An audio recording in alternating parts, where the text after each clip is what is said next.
우리 옆에 계신 성도님들 바라보시면서 사랑합니다 라고 인사했으면 좋겠습니다. 사랑합니다. 오늘 특별히 부부가 같이 오신 분은 너무 좋겠습니다. 옆에 계신 분에게 사랑합니다, 축복합니다 인사했으면 좋겠습니다. 사랑합니다, 축복합니다.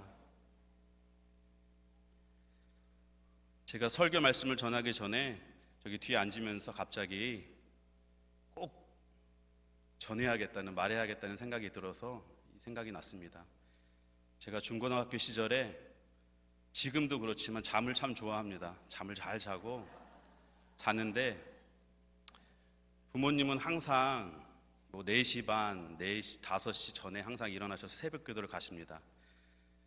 한참 잠을 잘 자고 있는데 한 6시 경이니 6시 좀 넘어서 부모님이 올 시간이 됐습니다. 또 자고 있는데 어머님이 오시더니 제 따귀를 탁 때리는 겁니다. 딱 때리더니 진호야 기도해야지 하면서, 그때는 자다가 웬 날벼락인가 해서 깜짝 놀랐습니다.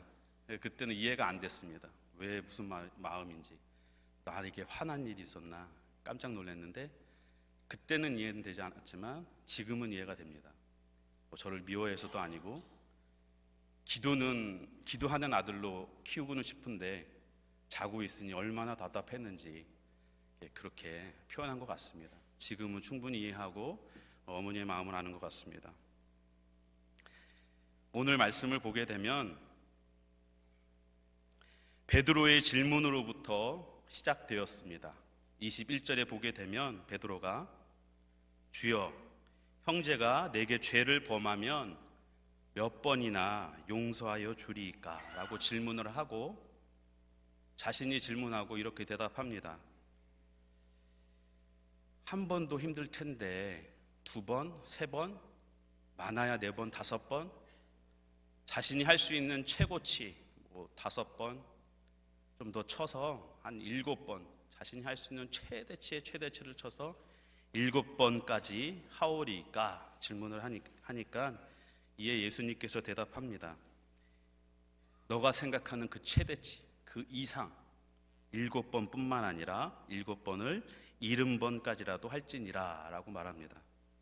7번을 70번이니까 490번이죠.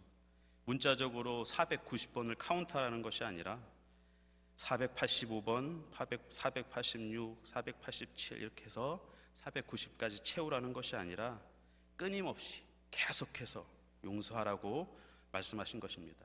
이 대답을 읽었을 때 제 마음에 드는 생각은, 이게 가능해? 가능한가? 라는 질문이었습니다.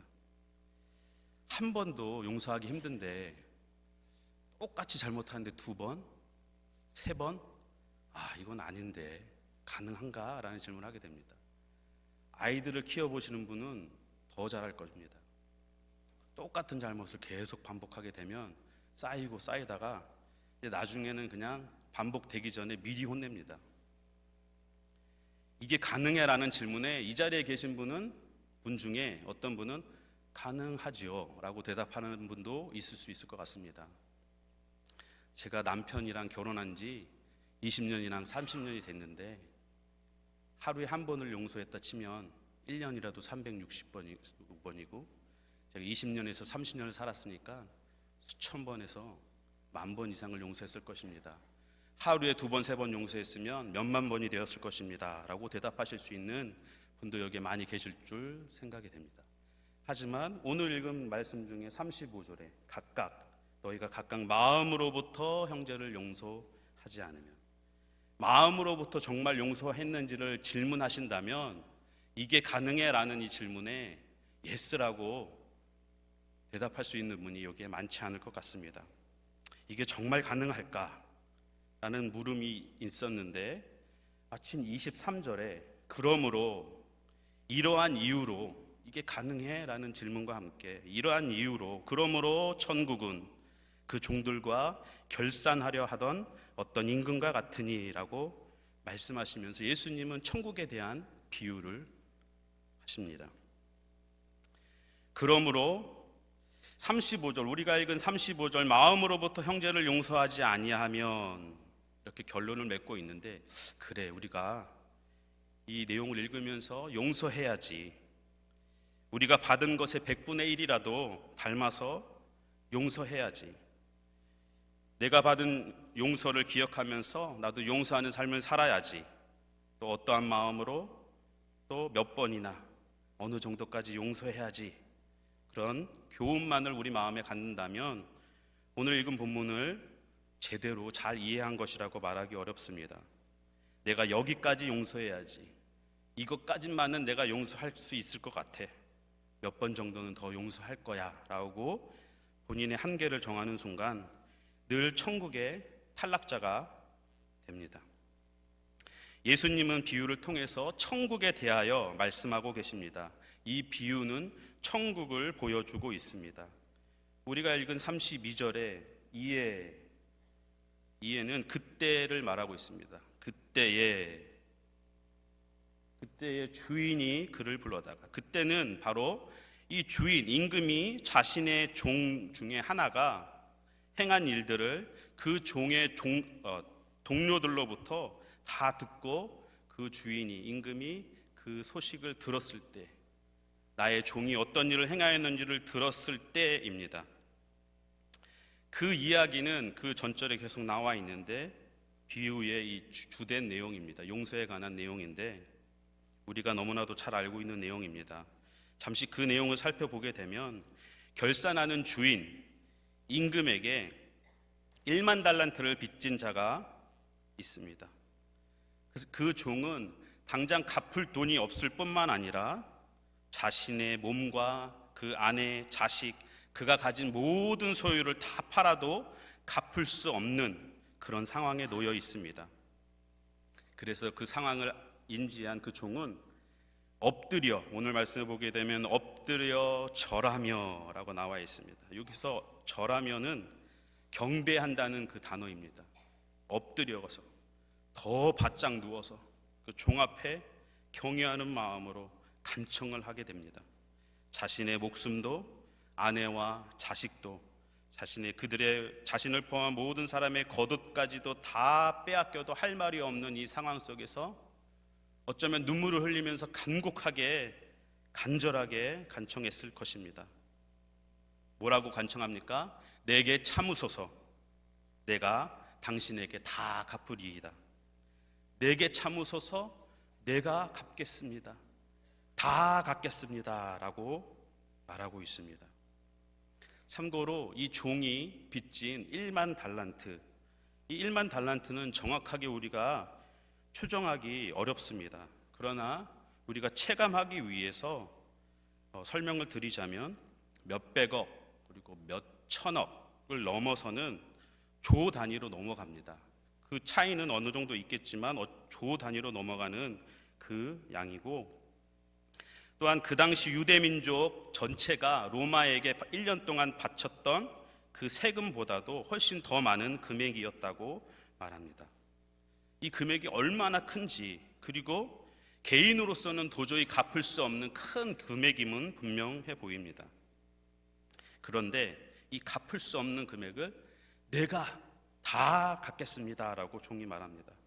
이 종이 이 빚의 크기가 얼마나 큰지를 제대로 알고 말했는지, 그리고 정말 알았다면 이 금액은 일당으로 치면 몇백 년이 아니라 16만 년, 만 년도 아니고 16만 년 동안 매일같이 쉬지 않고 일당을 벌어서 해야 되는, 개인으로서 갚는다. 정말 다 갚을 마음이 있어서 말했는지, 아니면 이 진정성 있게 말한 것인지, 아니면 정말 다급한 마음으로 그 순간을 묘면하기 위해서 내가 살아있는 동안만 이렇게 말하고 살아있는 동안 몇십 년만 버티자, 또 배째라는 식으로 순간 탁 얘기한 것 아닌가 하고 우리는 그 의도에 대해서는 우리는 정확하게 알 수 없습니다. 제가 판단했을 때는 진정성 있게, 나름대로 그 순간만큼은 진정성 있게 다급한 마음에 갚겠다, 내가 다 갚겠습니다 라고 말한 것 같습니다. 그런데 이 종의 주인은 그 종을 불쌍히 여겨서 그 종의 빚을 빚을 탕감해 줍니다. 여기서 불쌍히 여겨서 갚을 수 없는 것을 미리 아시고 불쌍히 여겼다라고 말하고 있습니다. 그 주인은 그 종을 불쌍히 여겼습니다. 여기서 불쌍히 여기다는 이 단어는 그 9장 마태복음 9장 36절에 나오는 예수님이 긍휼히 여기셨다라는 말과 동일한 단어입니다. 마태복음 9장 36절에 보게 되면 천국 복음을 전파하시며 모든 병과 모든 약한 것을 고치시니라. 무리를 보시고 불쌍히 여기시니 이는 그들이 목자 없는 양같이 고생하며 기진함이라. 이렇게 불쌍히 여기는 마음, 긍휼히 여기는 마음을 가지고 이 주인은 종을 풀어주고 빚을 탕감해 줍니다. 이 조치는 종이 요청한 것, 간구한 것보다도 더 큰 호의를 베푼 것입니다. 참아주십시오, 내가 갚겠습니다라고 했을 때 호의를 베푸면 어떤 호의를 베풉니까? 그래 알았다, 내가 참고 기다려주마, 천천히 갚아라, 다 갚을 때까지 내가 16만 년 동안 기다려주마 라고 말했을 수도 있는데 그 이상의 호의, 정말 긍휼히 여기고 불쌍히 여기는 마음으로 풀어주고 그 빚을 다 탕감해 주었습니다. 그 종이 나가서 자신에게 100데나리온 빚진 자를 만납니다. 100데나리온 빚진 동료라고 나옵니다. 자신의 종도 아니고 같은 종인 동료가 그 자신에게 100데나리온, 한 3개월치의 임금이라고 말합니다. 3개월치의 임금 정도 그 빚을 진 자를 만나고 붙들어서 오늘 말씀에 보게 되면 목을 잡고 나옵니다. 목을 잡았다는 것은 무엇입니까? 아주 그냥 분노로 찬 것입니다. 꼭 갚아야 돼라는 마음으로 갚으라고 얘기합니다. 그러면 동료가 어떻게 합니까? 엎드립니다. 똑같이 그 종이 했던 것처럼, 그 전에 종이 했던 것처럼 엎드려서 간구하며 말합니다. 여기서 간구하다는 말은 그 전에 그 종이 했던 것처럼 엎드리고 경배하듯이 막 두려움만 한 것이 아니라 간구한다는 말은 여기서 안심시키는 것을 말합니다. 엎드려가지고 안심시키는 말로 내게 참아주셔서 내가 갚으리이다 라고 말하고 있습니다. 3개월치의 임금, 한 6개월이면 1년이면, 아니 넉넉히 잡아도 몇 년이면 갚을 수 있어, 참아주셔서 당신에게 갚으리이다 라고 말했을 때 어떻게 합니까? 빚을 갚도록 옥에 가둡니다. 가두지 않고 그냥 풀어주고 그래 갚아라 그 정도도 아니고, 자신이 풀린 것처럼 풀어주고 갚아라도 아니고 가다놓고 감옥에 가둬놓고 갚으라고 말합니다. 본인도 아는 것 같습니다. 이 빚은 자기가 지은 빚과는 좀 틀리다는 것을. 자기 자신은 갚을 수 없는 빚이었지만 이 자신이 취할 수 있는 이 빚은 조금만 옥에 가두고 이렇게 하면 받아낼 수 있는 것 같습니다. 그렇게 생각을 했는지 풀어주지 않고 옥에 가두고 갚으라고 합니다. 이를 본 다른 동료들이 이것을 주인에게 말합니다. 그것을 본 동료들이 너무 마음이 아픈 겁니다. 아니 이런 일이 있다니, 너무 슬프고 안타깝고 말하지 않고서는 너무 괴롭고 고통스러워서 주인에게 가가지고 주인에게 얘기를 합니다. 주인에게 그걸 다 알립니다. 이거를 다 들은 그때에 주인이 말하고 있습니다. 뭐라고 얘기하죠? 악한 종아, 내가 빌기에 내가 내 빚을 전부 탕감하여 주었거늘 나는 빌기에 너의 빚을 다 탕감하여 주었다. 이렇게 책망을 합니다. 여기서 악한 종이라고 말합니다. 말도 안 되게 정말 나쁜 종인가, 악한 종인가. 근데 전후 문맥을 다 떼고 이 종이 처한 상황만 딱 본다면 3개월치의 임금을 밀리고 갚지 않는 상황, 갚겠다고 말하는 상황 속에서 갚을 수 있도록 또 옥에 가두고 하는 것은 어떻게 보면 자연스러운 걸 수도 있습니다. 1개월치 돈만 우리가 사기를 당하고 누군가 갚지 않는다면 너무나도 화나고 어쩌면 고소도 할 수 있을 것입니다. 아니 며칠, 한 주, 두 주 자신의 임금이 떼이고 누군가 빌려갔는데 갚지 않고 이러한 상황이 되면 누군가도 화나는 것은 분명하고 갚으라고 종용하는 것, 또 심하게는 이렇게 더 갚으라고 힘있게 말할 수도 있는 그런 모습이 우리의 모습이고 나의 모습인 것입니다. 그럼에도 불구하고 우리가 은혜를 받았기 때문에 용서하려고 마음을 먹게 되면 우리 마음 가운데 자꾸 영적인 싸움이 일어납니다. 갈등이 생기고 또 내 마음을 지키기가 힘듭니다. 이것을 용서해 줘야 되나? 더 용서해 줘야 되나? 이렇게 한 번 용서하기도 힘든데 또 그러는 사람을 만나면 또 용서해 주고 또 용서해 주고 7번을 용서해 주고 또 이런 사람을 만났는데 490번을 용서해 주고 계속해서 용서해 주라? 이건 정말 힘든 일입니다. 어려운 일이고 불가능한 일에 가깝습니다. 거듭나지 않으면, 아예 새 사람으로 태어나지 않으면, 다시 태어나지 않으면 도저히 불가능한 일입니다. 믿음은 마음으로부터 나는 악한 종입니다, 나는 은혜 받지 않으면 용서할 수 없는 이 악한 종과 같습니다 라고 고백하는 데서 시작합니다. 천국은 우리가 마음으로부터 누군가를 용서하기 전에 마음으로부터 내 자신을 돌아보면서 나는 1만 달란트를 빚진 자입니다 라는 고백과 회개에서 시작이 되는 것입니다. 나는 1만 달란트 빚진 자입니다, 나는 은혜를 모르는 악한 종입니다 라는 고백에서 우리의 믿음이 시작되고 천국이 시작되는 것입니다. 1만 달란트 빚진 자는 바로 우리 모든 죄인들을 대표하는 것입니다. 하나님께 불순종하여서 도저히 갚을 수 없는 부채를 지었고 영원한 사망과 지옥 속에서 영원한 형벌을 받아야 하는 우리 모두를 비유하는 것입니다. 우리는 1만 달란트를 빚진 자들입니다. 나는 1만 달란트를 빚진 자입니다. 그렇게 고백하기를 소원합니다.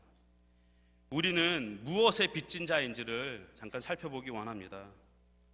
첫 번째로 우리는 죽음의 빚을 진 자입니다. 사망의 빚을 진 자입니다. 우리 모두는 죄의 삭신, 죄값, 그 죄값에 빚진 자이고 사망에 빚진 자들입니다. 그래서 사단은 우리에게 항상 죽음의 부채를 갚으라고 요구합니다. 그 몸과 아내와 자식들 모든 소유를 다 팔아도 갚으려고 해도 갚을 수 없는 사망의 빚입니다. 사망의 빚입니다. 모든 사람이 죄를 범하였고 그 죄의 삭은 사망이라고 성경은 말하고 있습니다. 죽음의 그늘을 피할 수 없는 인생들인 것입니다. 우리에게 빚이 1,000만 원이 있더라도 마음이 불안합니다. 몇 억, 몇십억, 몇백억이 넘어가기 시작하면 머리가 어지러지해지고 아파옵니다. 정신이 이상해질 수도 있고 몸에 이상이 올 수도 있습니다. 예전에 한국에는 떼인 돈이나 받지 못한 빚을 수금하기 위해서 깡패나 조폭들을 동원하기도 하였습니다. 그런 나쁜 사채업자들도 있었습니다. 이 깡패나 조폭들이 밤낮 없이 빚 독촉을 하기 시작하면 정말로 피가 마르고 뼈가 녹아내립니다. 밤낮 없이 깡패나 조폭들이 와가지고 집 앞에서 행패를 부리고 위협을 가하고 그럴 때 사람은 견딜 수가 없는 것입니다. 갚을 때까지, 그 빚을 갚을 때까지 편하게 잠을 잘 수가 없습니다. 조폭도 그렇고 깡패도 그러한데 사단은 어떻겠습니까? 사단이 죽음의 빚을 갚으라고 우리에게 끝없이 요구하고 겁박을 합니다. 그 사단의 겁박 속에서 우리는 어둠 그리고 불안과 두려움 속에서 소망 없이 지낼 수밖에 없는 죄인들입니다. 우리 히브리서 말씀에는 또 죽기를 무서워함으로 한평생 종노릇하는, 한평생 매여서 종노릇하는 자들이라고 표현합니다. 죽음 때문에 종노릇하는 죄인들입니다. 한평생. 저는 예수 믿기 전에 죽음의 공포 속에서 살았습니다. 죽음 자체도 공포였지만 죽음을 해결할 수 없다는 사실 또한 큰 절망이었고 두려움이었습니다. 누구도 예수 믿는 믿음 없이는 죽음의 문제를 해결할 수 없습니다. 예수를 구주로 믿는 자는 나를 사랑하사 나를 위하여 자기 몸을 버리신 예수의 죽음에 빚진 자들입니다. 더 이상 사탄은 예수 믿는 자에게 와가지고 죽음의 빚을 갚으라고 요구할 수 없게 되었습니다. 이미 값을 다 치렀고 빚을 이미 다 갚아서 사단에게 진 빚은 사라져 버린 것입니다. 큰 기쁨과 감사와 감격이 여기에 있는 것입니다. 예수 믿는 기쁨, 예수 믿는 것에 대한 감사와 그 기쁨이 이곳에 있습니다. 죄사함 받음, 또 죽음에서 자유한 이 기쁨이 우리 가운데 충만하기를 원합니다. 두 번째로 우리는 생명에 빚진 자들입니다. 또한 성령에 빚진 자들입니다. 우리를 대신하여 죽으신 분, 그분의 생명을 받은 자들입니다. 그분 때문에 살아가는 자들입니다. 우리 대신에 죽으신 예수님의 생명값을 하며 살아야 되는 것입니다. 그 죽음이 헛되지 않게, 부끄럽지 않게. 예수 믿는 자에게는 새 생명을 주시고 성령을 부어 주셨습니다. 요한일서 말씀을 보게 되면 아들이 있는 자에게는 생명이 있다고 말합니다. 또 우리가 잘 아는 요한복음 3장 16절, 믿는 자마다 영생을 얻는다라 말씀하고 있습니다. 약속하십니다. 예수를 믿고 마음에 예수님을 모시고 사는 사람들은 그 속에 생명이 있고 성령이 있는 줄로 믿습니다. 첫사람 아담을 지으시고 그 코에 생기를 불어넣어 주신 하나님께서 새 생명을 얻은 자들에게 성령을 불어넣어 주십니다. 성령으로 아니하고는 누구든지 예수를 주라 시인할 수 없다고 말하고 있습니다. 성령을 받은 자들입니다. 빚을 대신 갚아줘도 그 사람에게 충성을 합니다. 사업을 하려고 하는데 자금이 없을 때 사업 자금을 대주면 그 사람을 위해서 그분의 뜻을 기리며 사업을 하는 데 있어서 그분의 뜻을 잘 살립니다. 자신의 사업에 자금을 대줬기 때문에 그분의 뜻을 기리고 그분의 뜻대로 사업을 운영하기도 합니다. 그러한데 우리는 영원한 죽음을 대신하여 죽으시고 생명을 주신 그분을 위하여 살아야 될 것입니다. 그 생명에 걸맞게 또 힘있게 빛나는 인생을 살아야 할 줄로 믿습니다. 세 번째로 우리는 사랑에 빚진 자들입니다. 우리는 예수님의 죽으심과 생명에 빚진 자들입니다. 우리의 죗값을 대신하여 죽으셨고 그분의 생명을 우리에게 주셨습니다. 우리가 단순히 부담감을 가지고 책임감으로서가 아니라 사랑으로 살고 사랑에 빚진 자의 마음을 가지고 살아야 합니다. 우리를 죽음에서 구해주시고 생명을 주신 것으로 끝난 것이 아니라 사랑하는 아들, 양자로 삼아 주셨기 때문입니다. 자녀의 권세를 주셨고 자녀로서 아빠, 아버지라 부르게 하셨습니다. 사랑받는 자녀로서 그분의 사랑을 닮아가기를 늘 소원하면서 사는 것입니다.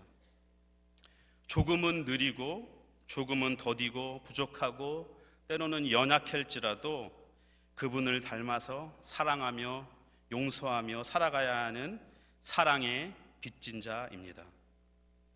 사랑의 빚진 자는 자랑하지 않습니다. 내가 더 사랑했다, 내가 더 용서했다 라고 자랑하지 않고 비교하지 않습니다. 사랑한 것, 용서한 것이 결코 우리의 자랑거리가 될 수 없기 때문입니다.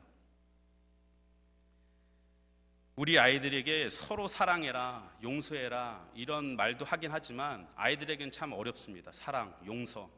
자주 하는 말은 양보입니다. 양보해라, 너가 양보해라. 싸우면 너가 먼저 가서 미안하다고 하고 사랑하다 얘기해라. 양보해라, 너가 양보해라. 그러면 항상 아이들이 하는 말이 뭡니까? 나는 양보했는데, 나는 5번 양보했는데 누구는 양보하지 않았다. 또 오빠는 양보 안 한다. 누구는 양보하지 않는다. 이게 실명이 나오면 안 되니까. 양보하지 않았다. 나는 양보했는데 쟤는 양보하지 않았다. 자꾸 그렇게 얘기합니다. 때로는 아빠 나 양보했어. 5번, 몇 번 양보했어. 막 자랑합니다. 자랑거리는 아니지만 그래도 그냥 기특하고 그냥 귀여워 보입니다. 그런데 이제 비교하기 시작하면 곤란하고 힘들어지기 시작합니다. 나는 양보했는데 누구는 양보 안 했다. 막 목소리가 높아집니다. 걷잡을 수 없이 막 커집니다. 그러면 저도 화가 나기 시작합니다. 너 말 알겠는데 그냥 너가 양보해. 너가 오빠니까, 너가 언니니까, 너가 양보했으면 좋겠어. 다른 사람이 양보한 거 생각하지 말고 너 똑바로 나를 쳐다봐. 똑바로 나를 쳐다봐. 너가 양보했으면 좋겠어. 왜냐? 내가 너를 사랑하니까. 너가 사랑받는 만큼만 양보해주고 사랑해줬으면 좋겠어 라고 얘기를 합니다. 알아듣는지 못 알아듣는지 모르겠지만 똑바로 봐. 너한테 하는 얘기야. 다른 사람 비교하지 마. 너한테 하는 얘기야. 내가 너를 얼마나 사랑하는데 사랑받은 만큼이라도 너가 양보해줘. 사랑해줘. 그렇게 얘기합니다. 못 알아들으면 정말 답답합니다. 참. 그냥 용서해주면 되는데, 내가 너 사랑하는 것만큼이라도 용서해주면 되는데, 양보하면 되는데, 이 답답한 마음이 저의 마음뿐만 아니라 우리 하나님 아버지의 마음입니다. 사랑해, 용서해. 다른 사람 보지 말고 지금 너한테 하는 말이야. 너한테 하는 말이라고. 너가 받은 사랑만큼 양보하고 사랑했으면 좋겠어라는 그 하나님의 음성이 들려오는 것 같습니다. 자랑하거나 사랑한다고, 용서한다고 자랑하거나 비교하지 않을 수 있는 자유가 있습니다. 마음으로부터 사랑할 수 있는 자유는 우리가 하나님의 자녀이고 사랑받는 자녀이고 사랑의 빚진 자이기 때문에 가능합니다. 마음껏 사랑할 수 있고 자랑하지 않아도 되는 이유가 있습니다. 비교하지 않아도 되는 이유가 있습니다. 그러한 우리 성도님들 되시길 바랍니다. 아무리 사랑하고 아무리 용서해도 손해보지 않는 인생, 내가 손해봤어 라고 생각하지 않는, 그렇게 느끼지 않는 인생 되기를, 그런 인생, 복된 인생 되기를 바랍니다. 아무리 사랑해도 아무리 용서했는데 내가 손해봤다는 느낌이 안 들고, 하나님의 칭찬도 주시고 상급도 주신다고 하니 얼마나 감사한지. 하나님이 주시는 그 칭찬과 상급은 덤입니다. 그거 바라고 사랑하고 용서하는 게 아니라 아무리 사랑해도 내가 받은 것에 비하면 비교할 수 없기 때문에 마음껏 사랑할 수 있는 자유와 능력이 임하는 곳이 바로 천국입니다. 하나님이 다스리는, 하나님이 함께 하시는 가정, 교회, 공동체, 또 구역이나 전도회, 특별히 한나 전도회, 어떤 모임에서든지 이 받은 은혜에 감사와 기쁨이 넘칩니다. 하나님이 함께 하시면 그 공동체는 감사와 기쁨이 넘칩니다. 밝고 생기가 넘칩니다. 왜냐하면 하나님이 새 생명을 허락하셨으니, 성령으로 충만하니 밝고 생기가 넘칩니다. 사랑과 용서가 넘칩니다. 그러한 감사와 기쁨, 또 밝음과 또 사랑이 충만한 우리 한나전도회 되기를 소원합니다. 모든 성도님들 되시기를 바랍니다. 죄송합니다. 제가 리브가 전도회 되시기를 소원합니다. 왜냐하면 제가 처음에 그 예를 든 이유가 나이는 말하기 그렇고 리브가 전도회가 제 어머니 뻘 그리고 이모님 뻘이 됩니다. 그래서 그 생각이 나서 그 예화를 들었습니다. 그런 마음을 가지고 또 오늘 들은 말씀대로 정말 사랑과 용서가 넘치기를 소원합니다. 그런데 여기서 끝이 아니라 현실을 얘기하고 싶습니다. 우리가 예배를 끝나고 이 성전을 나가기도 전에 어깨를 부딪혀가지고 화가 날 수도 있습니다. 탁 하다가 성전도 나가기 전에 은혜는 받았는데, 사랑하라고 용서하라고 은혜는 받았는데 나가기도 전에 누가 내 어깨를 툭 치고 가니까 화가 팍 납니다. 그리고 나가다가 의자에 부딪히면 아이고 아파라, 하면서 화가 잔뜩 납니다. 이 교회까지 왔는데 왜 다치나. 그리고 집으로 가는 찻길에서 위협 운전을 당하거나 그럴 때 화가 나죠. 또 집에 도착하자마자 남편 얼굴을 보니 화가 납니다. 집에 도착하자마자 자녀의 얼굴을 보니까 화가 확 납니다. 할 일이 산더미처럼 쌓여있고 어지러운 집안을 보니까 정말 답답하고 화가 납니다. 용서가 안 됩니다. 막 분노가 찹니다. 그럴 때 어떻게 해야 됩니까? 용서할 수 있도록, 또 마음을 지킬 수 있도록 기도에 힘써야 될 줄로 믿습니다. 성령 충만할 수 있도록, 말씀 충만할 수 있도록, 안 돼, 포기하기 전에, 그리고 무너지고 다 내려놨어, 그렇게 말하기 전에 하나님, 이러한 상황 속에서 말씀이 기억나게 하여 주옵소서. 오늘 수요예배 때 받았던 은혜의 말씀이 기억나게 하여 주옵소서. 성령 하나님 붙들어 주옵소서. 기도하기를 소원합니다. 또 기도와 말씀 속에서 내 빚이 얼마나 큰지, 우리 하나님의 사랑이 얼마나 큰지를 더 깨닫게 하여 주옵소서. 매일매일 내가 무너지면 무너질수록 내 빚이 이렇게 크구나, 하나님의 사랑은 이렇게 크구나 라고 깨닫기 바랍니다. 내가 사랑해야 되고 용서해야 되는 사람을 향해서 더 불쌍히 여길 수 있는 마음을 주옵소서. 기도하기 바랍니다. 더 많이, 그리고 더 깊이 마음으로부터 용서할 수 있도록 기도하기를 소원합니다. 성령으로 거듭나지 아니하면 용서할 수 없고 사랑할 수 없습니다. 용서하지 않아서, 사랑하지 않아서 천국에 갈 수 없다고 말하는 것이 아닙니다. 천국 백성이라면, 빚졌지만 탕감받은 자라면, 1만 달란트를 탕감받는 자라면 용서해야 마땅하고 사랑해야 마땅한 줄로 믿습니다. 아무리 사랑하고 용서해도 손해본다고 생각하지 않는 인생, 복된 인생, 그것이 바로 천국이고 성도의 삶인 줄로 믿습니다. 그러한 삶이 되도록 기도에 힘쓰는 우리 리브가 전도의 온 성도님들 되시기를 간절히 소원합니다.